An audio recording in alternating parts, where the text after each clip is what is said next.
Welcome to 13 News Now at 4. I'm Janet Roach. And I'm Philip Townsend in for Virginia Mobley. And what a difference a day makes, Janet. It's a live look here at the ocean front. Much wetter and cooler evening than it was yesterday. Yeah, the rain moved in earlier today. We want to go to Evan Stewart to see how long it's going to last. Right. We saw a couple of showers around earlier in advance of the cold front. We still have the cold front to move through, so temperatures are still fairly mild, but again, big changes coming up later tonight. Here's the last 6 hours. You can see that batch of rain that moved through late morning into the early afternoon, and now the cold front is actually right back here through western Virginia. We have a line of a couple of showers popping up with that cold front. Right now, most of the shower activity is up around Tappahannock and moving through the northern neck over towards Westmoreland and Valley Lee. And on the wider view, you'll be able to see that a little bit better. Here are those showers that came through this morning, and here's the actual cold front sliding eastward right through here, and that's where we're seeing that clearing as well. So later tonight, we will look for those clearing skies. Still a chance at a couple of showers around. Beautiful shot out along the Virginia Beach oceanfront. We got the clouds, though not bad as far as temperatures go, and we're just seeing a little bit of mist, 71 degrees and lots of 70s showing up on the map from the eastern shore all the way into northeastern North Carolina. Later tonight, we'll see those rainfall chances start to drop just a little bit more. We'll also see those temperatures dropping as well down into the lower 50s. And again, we'll include the chance of maybe a little bit of mist before that front moves through. Skies clear out, and we're looking at a lot of sunshine tomorrow. A few more clouds rolling in for Easter Sunday. I'll break down your weekend forecast and have the rest of the 7-day outlook coming up in a few minutes. With the ups and downs in the temperatures, keep track of the changes with the 13 News Now app. You can have the complete forecast anywhere you go. It's free for your smartphone and tablet. Okay, saying goodbye to two fallen Navy aviators. Yeah, the memorial for Lieutenant Commander James Johnson and Lieutenant Caleb King took place today at NAS Oceana in Virginia Beach. The men died in a training accident earlier this month. 13 News Now reporter Allie Weatherton attended the service. She joins us now. Hey, Allie. It was a very emotional service. Around 600 friends and family of the both men attended the service. The mood was somber as their squadron mates described their personalities and how both were very humble and set an example for everyone. Lieutenant Commander James Bryce Johnson was a 2007 graduate of the U.S. Air Force Academy. He was the pilot. Lieutenant Caleb King was a 2012 U.S. Naval Academy graduate serving as the Weston Systems operator. The memorial service this afternoon honored and celebrated the lives of the American heroes. These guys were affable young men. They were dedicated to the service of their country. They were committed. They loved their squadron mates. They loved their fellow service members, and they loved the business of naval aviation.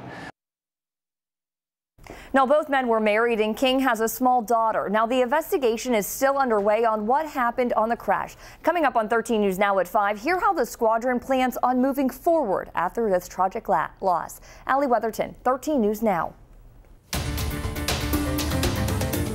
New information, a fugitive on the run for more than 2 years is busted. The U.S. Marshal's Office confirms Daryl Fain is now in custody. He's charged with second-degree murder in the death of Monique Landis.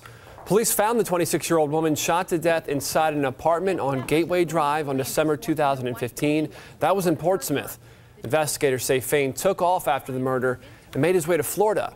They re-released his picture earlier this month and say that led to tips that Fain was living in Jacksonville and going by the name Carl Jones. The Marshals will now extradite him to Virginia.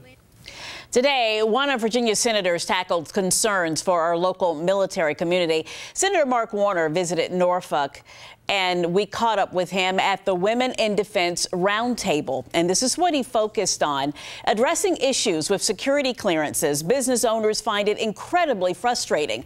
Earlier this morning, Senator Warner met with the Women in Defense chapter of Greater Hampton Roads to discuss the backlog of security clearances. He said there's a backlog of more than 700,000 security clearance applications. Business owners said they lose money and time because of it, and Senator Warner said that needs to change. Some of the best talent who may want to come and work for our country based on mission can't afford to wait a year and a half before they can go to work. And we're losing great people, and that means we're not protecting our nation as well as we should. Senator Warner also visited the Selden Market, a retail incubator in Norfolk, and he discussed the importance of investing in small businesses and entrepreneurship. We'll have more coming up at 5. Well, it was a moment a year and a half in the making. Portsmouth school officials had a ribbon cutting for a newly renovated wing of West Haven Elementary School. That building was hit hard by Hurricane Matthew back in 2016. 13 News Now reporter Elise Brown takes us inside. Roads were flooded, trees were down. Charlie Bunch sounds like she's reporting live on the scene, but the 7-year-old is recalling Hurricane Matthew. Everything was wrecked. Parts of her school included. West Haven Elementary is on Clifford Street. The road flooded back in October 2016 during that hurricane. 3 to 4 feet of water damaged the kindergarten and first grade wing. We had to throw away a lot of our materials that we had because they were water damaged and mold set in. Miss Ellis, as her kindergartners call her, had to throw out a storage container her husband made. But fortunately, another precious memento he crafted survived. A treasure chest filled with treats for the children. Oops. Being in this new classroom is even sweeter than candy. I like this classroom really bad, and it made me feel happy. The renovations to the wing cost around $350,000. The majority paid by FEMA. Before now, we were all in one room, 2 classes, 40 plus children. And now they get to spread out, they get to move. To help prevent flooding in the future, the school installed higher windows and a flood door. There's also new sheetrock, tile, and insulation. But Miss Ellis's kids are most happy about... They have their own bathroom. In Portsmouth, Elise Brown, 13 News Now. There's a review underway for VDOT after several former VDOT officials and contractors pleaded guilty in a bribery scheme. The officials were giving out snow clearing contracts in exchange for kickbacks. But all the defendants say corruption within VDOT goes far beyond their scheme. Now a VDOT spokesperson says the agency is taking a closer look at the contracting process. A former Chesapeake assistant prison warden accused of soliciting sex from an inmate will likely avoid prison time. Yesterday, 68-year-old Clyde Alderman entered an Alford plea to 3 misdemeanor counts of solicitation. An Alford plea isn't an admission of guilt, but acknowledges the prosecution has enough evidence to win conviction. He was accused of calling a male inmate into his office at Indian Creek Correctional Center at least 3 times and exchanging special privileges for sex. Alderman's sentence was suspended, contingent on good behavior under supervision for 2 years.